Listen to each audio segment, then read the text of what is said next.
Joining us now is State Representative Anstava Murray from Naperville, the first Democrat to call on Madigan to step aside. Thank you so much for joining us.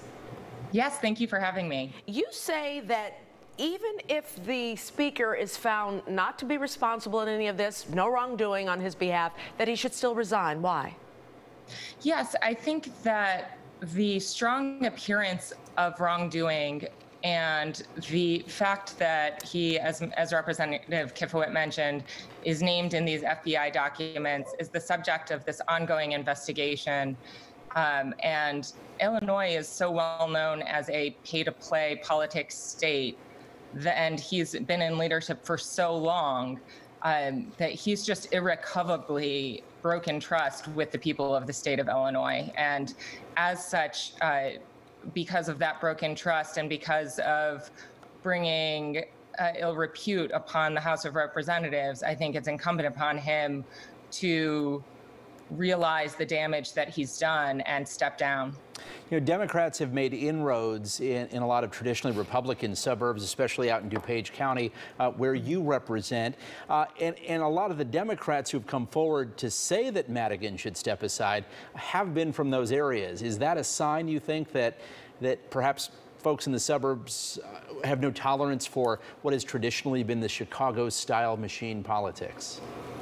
Yeah, I mean, people in this area absolutely have no tolerance for that because we, in general, are people who are hardworking business people, hardworking working class people, but people who are honest, who want their government to be honest, and who have zero tolerance for someone who is going to give people a shakedown to do business or otherwise in this state.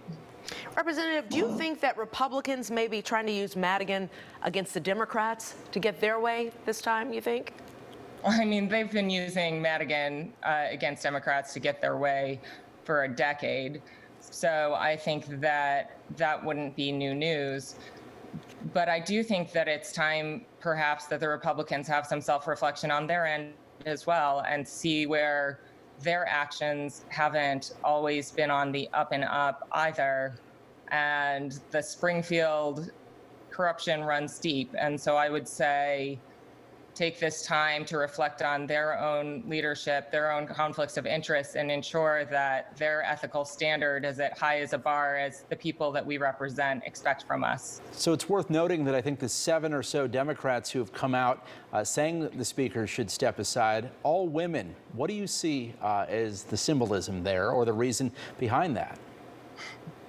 Well, we're not willing to put up with much these days. And I think that we've found, Audre Lorde has the famous quote of, if you stay silent, if you speak, they'll blame you. If you stay silent, they'll blame you. So you may as well speak. And I think that in this case, obviously, there are a lot of women, more freshman women too, that are speaking out, and we didn't get into politics for the old boys club, and clearly we're not a part of it.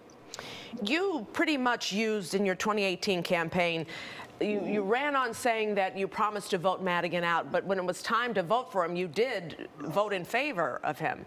So, no, I didn't. I'm sorry? I voted present for Madigan for speaker. Okay, so what exactly does that mean? That you were for him or you're not for him, or? I was never for him. So I said I would not vote for him for speaker, and I did not vote for him for speaker. I was the only Democrat in the House to not vote for him as speaker. Do you see more Democrats coming out against him now because of this?